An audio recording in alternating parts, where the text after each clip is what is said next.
Let's look at a little bit at the differences between Europe and the United States, just on averages. Now, I am going to use as a kind of a proxy for economic success, for economic growth, for economic wealth.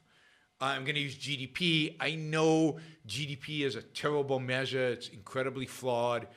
It is distorted by monetary policy.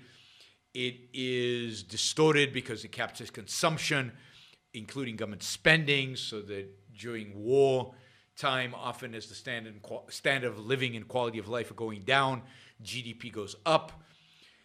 But I don't know anything better as just a quick capture of a state of economy. And as a proxy, it's not bad. As a proxy, it's not bad.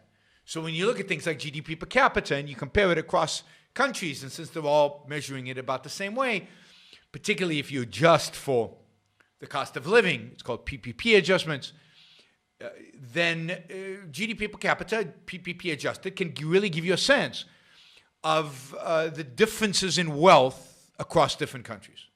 Not perfectly at all, but at least a broad sense. One of the things we can look at, too, is productivity. Now, again, GDP factors into this. You can't escape, if you're looking at economic aggregates, you can't escape GDP these days. And until somebody comes up with a better aggregate for economic performance, it's kind of, we're stuck with that. If you look at productivity, I found these graphs really interesting. If you look at productivity per hour worked, look at productivity per hour worked. The United States and Germany have very similar levels of productivity. The United States used to be a lot more productive on a per hour worked basis than Germany, but that gap has shrunk, and by the mid-2000s, certainly by the late 2000s, it had gone to basically zero, and Germany has slightly higher productivity per hour worked than the United States has in the later part of the 2010s. Again, this is mostly mostly, I think, manufacturing, but generally productivity per hour work. France is a little below the United States, but fairly high. Italy and the UK quite a bit below. Italy is actually above the UK in productivity per hour worked, which is interesting. So it means that when a worker goes into a plant, a manufacturing plant, Germany, the United States, France, in terms of machinery and capital, are supporting that worker about the same and that level of productivity. And if you take into account education and everything else that goes into making him more or less productive, that worker, they're about equally productive. Right? But then when you look at what's called total factor productivity, you look at just productivity in the economy between these two that takes into account the worker, the worker in terms of its productivity per hour, but also all the other factors that go into, for example, the number of hours the worker actually works. If you take into account, the regulation, the deployment of capital, everything else, right? Then productivity is quite a bit bigger, right? So if you look, US then has the highest productivity, Germany second, France is way behind, Spain way behind France, and Italy is way in the back. Italy, total factor productivity in Italy has actually declined, which is very unusual, over the last 30 years. So in Italy, the Italian economy is less productive today than it was in 1990. That's not true of Germany. It's not true of the United States. It's not true. Well, France's economy has grown, productivity has grown a little bit, but not much. Spain is basically flat. Italy is in the negative territory. Italy productivity in the economy has gone down, right? And that's just Stunning. So from a productivity perspective, from a productivity of the economy perspective, the U.S. economy is far superior to almost any economy in Europe. The German economy is the only one that, from a productivity perspective, comes close to the United States and has been close to the United States over the last 30 years. No other economy in Europe is close. I don't think, even if I don't have a graph here for Denmark and Sweden and some of these other countries. Right? But there it is. And you could argue that a lot of that has to do with what? What are the different characteristics of the U.S. and European economies? Again, it's not the quality of the labor. It's not the levels of education. It's not automation, particularly in an economy like Germany. What it is really is regulation. A lot of it's labor regulation. It's what Schumpeter called creative destruction, the ability to shut down businesses, the ability, in a sense, to destroy, the ability to weed out the unproductive, the ability to have a flexible market economy in which you clearly have successful companies and companies that fail. So you need failure. And the U.S. economy is very good at failure.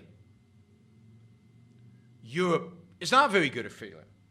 Bankruptcy in Europe is not built around restructuring capital. It's built around, and it's not built around reorganization. It's built much more around getting rid of the company. The U.S. is much better at redeploying labor and capital. So the U.S. has, and this is truly amazing. It's why we recovered much better than most other countries from the financial crisis. It's why we are going to recover from COVID and already are probably recovering from COVID much better than most European countries, because we have this amazing flexibility. We have this amazing flexibility. Somebody asked about Switzerland, although you really should use the super chat to ask. Switzerland is, I don't know what the numbers are for productivity in Switzerland. I don't know, again, to what extent these numbers and the way they're calculated would capture productivity in Switzerland, because so much of the Swiss economy is based on the service industry, and much of it the financial service industry, and whether the economies of that would be captured. But Switzerland is probably the healthiest economy in Europe. Probably it's certainly among major economies, and we'll get to kind of relative GDP per capita, so wealth in the economies. But relative to other European countries, Switzerland does significantly better than most European countries. Yeah, Jonathan says that Don Watkins is on right now. I shouldn't even tell you because you'll go over there. Is on Clubhouse right now, competing with me. I'll chew him out later for doing that. I mean, isn't it a wonderful world that we live in? And a very different world than it used to be, where objectivist intellectuals are competing with one another in terms of offering programming for an audience live. That never used to happen. I mean, it used to be, people say, oh, objectivism hasn't progressed much. It was more vibrant and exciting, I don't know, in the 1970s or in the 1970s, when hundreds, maybe thousands of people went to see Ayn Rand give a lecture. People forget, not to minimize that, what was going on there. People forget that basically there was one objectivist lecture a year. Ayn Rand gave it at Fort Hall Forum. And if you wanted to meet other objectivists from all over the country, and if you wanted to hear an objectivist lecture, never mind actually see Ayn Rand and maybe meet her, then you went to Fort Hall Forum. So yeah, there were thousands. And then in the 80s, there were like a once-a-year conference and maybe some weekend events. And then in the 90s, there were more weekend events. And every year a conference instead of every 2 years conferences. And now, literally, every day on social media, on YouTube, or on Clubhouse, so there is an objectivist who's speaking about something, commenting on something, doing a public talk, a public debate, or something every single day, almost every hour of the day. I mean, I do 4 shows a week. So, the quantity, the amount of content being consumed today by you, I mean, whoever you are, objectivist, non-objectivist people interested in Ayn Rand, the amount of content consumed today is just, I mean, even a few years ago, I don't think we could have thought it was possible. And you've got a number of intellectuals now who make a living producing this content, whether it's Alex, whether it's me, whether it's Don, and others, and then of course there's the Ayn Rand Institute. It truly is amazing, the amount of content being produced, the amount of variety of content. Now I think it's still not enough. I think there needs to be 100 people in parallel, and all of us making a living off of this, right? Alicia says, we need more Yaron book shows per week. You're a very demanding fan, Alicia. I expect to see a big dollar contribution. No, I shouldn't push it. But yeah, think about the amount of content. It is truly stunning. So I celebrate the fact that Don is counter-programming me right now on Clubhouse. I would have preferred it if he'd started an hour earlier and didn't have as much overlap. But hey, competition is good, right? We can outcompete Don, right? So, but no, it's great. It's great. The thing about Clubhouse is that it's not recorded, so you're either there live or it's gone, which I don't particularly like. I like the fact that everything I say is recorded. It can be reused, and people can listen to it later and all of that. So I like the format. But we'll start doing a little bit on Clubhouse. I think Clubhouse is a good opportunity to engage with people who maybe don't listen to the Yaron Brook Show, and maybe we can get them to move over to the Yaron Brook Show. All right, back quickly to kind of Europe.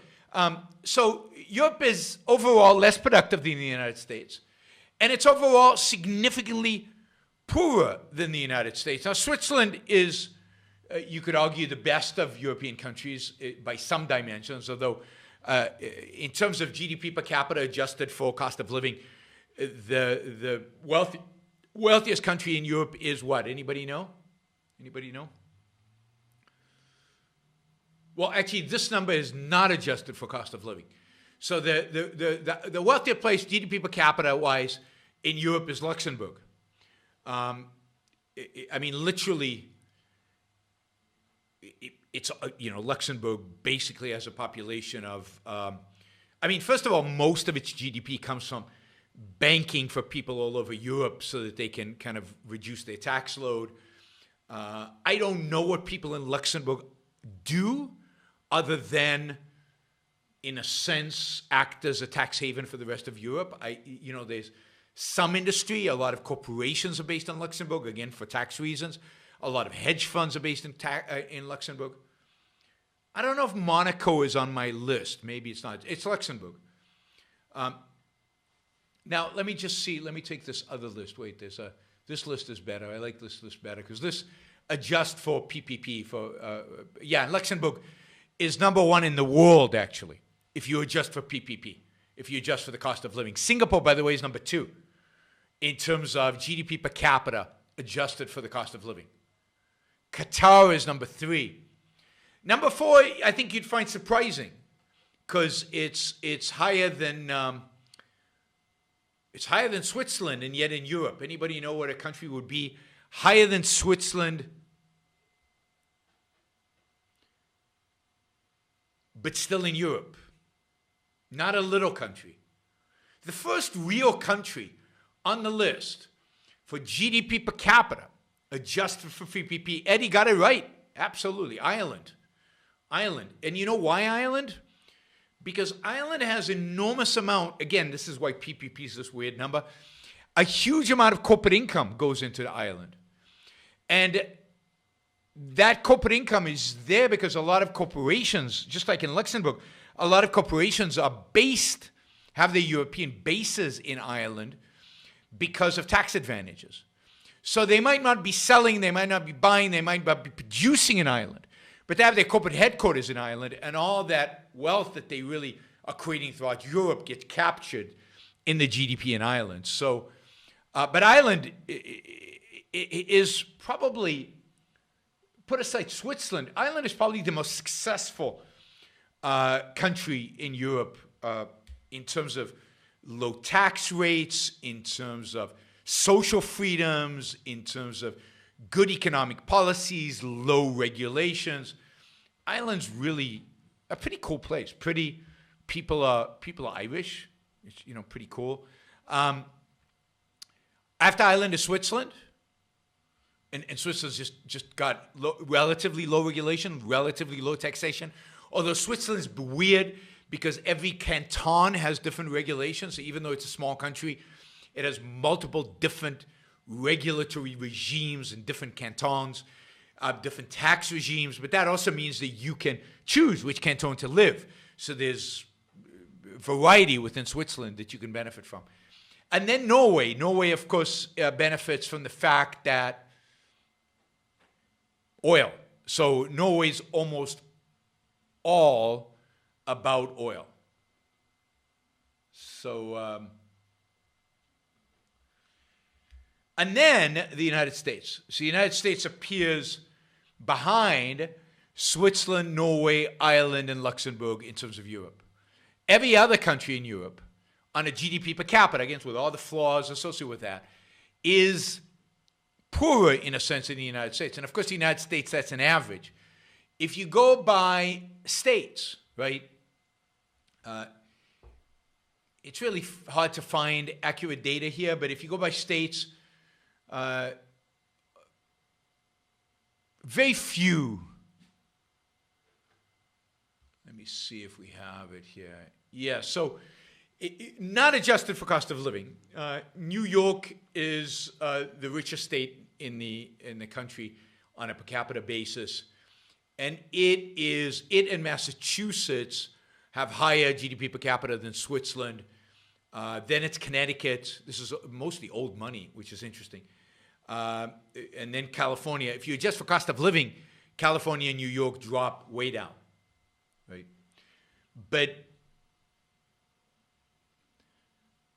countries like Denmark, if you compare Denmark to a state, then Denmark would be, I don't know, about the same as Missouri, better than New Mexico, worse than Tennessee and Michigan, better than Arizona, Kentucky, Florida, and a per capita GDP. And again, these are probably dated numbers. Florida might be higher now.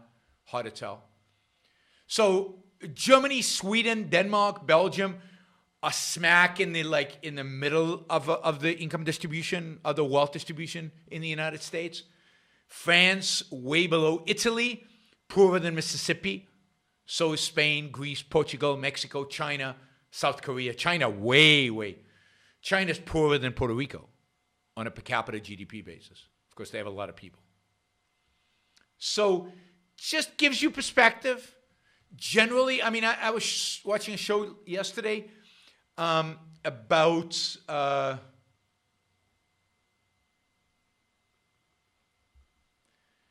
Denmark.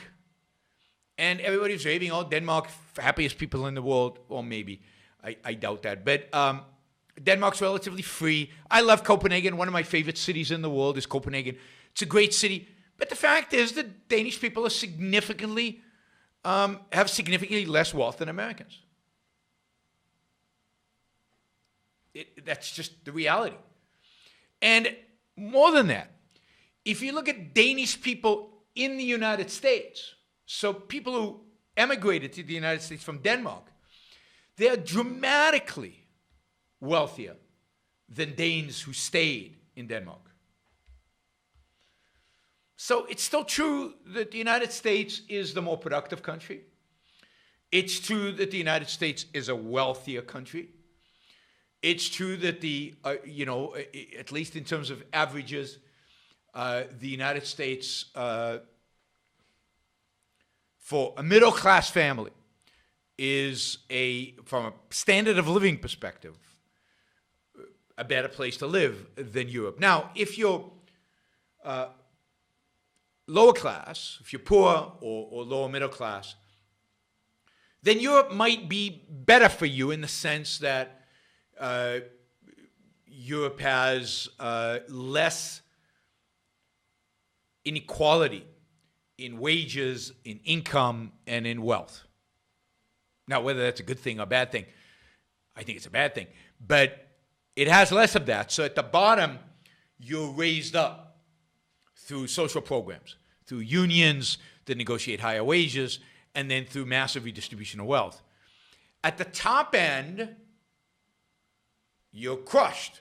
So there is very little top end, right? So the distribution is much flatter in Europe. If your entrepreneur is that good, probably not. The United States has a much more entrepreneurial culture. So let's move a little bit to culture. And to begin with, I wonder if I can ask you to capsulize. I know this is difficult. Can I ask you to capsulize your philosophy? What is Randism? First of all, I do not call it Randism, and I don't like that name. I call it Objectivism. All right. Meaning a philosophy based on objective reality. Now let me explain it as briefly as I can. First, my philosophy is based on the concept that reality exists as an objective absolute, that man's mind, reason, is his means of perceiving it, and that man needs a rational morality. I am primarily the creator of a new code of morality which has so far been believed impossible, namely a morality not based on faith. Not on faith, not on arbitrary whim, not on emotion, not on arbitrary edict, mystical or social, but on reason, a morality which can be proved by means of logic, which can be demonstrated to be true and necessary. All right, all right. Now, may I define what my morality is? All right. Because this is merely an introduction. My morality is based on man's life as a standard of value. And since man's mind is his basic means of survival, I hold that if man wants to live on earth and to live as a human being, he has to hold reason as an absolute, by which I mean that he has to hold reason as his only guide to action, and that he must live by the independent judgment of his own mind, that his highest moral purpose is the achievement of his own happiness, and that he must not force other people, nor accept their right to force him, that each man must live as an end in himself and follow his own rational self-interest. All right, before we go on, reminder, please like the show. We've got 163 live listeners right now, 30 likes. That should be at least 100. I figure at least 100 of you actually like the show.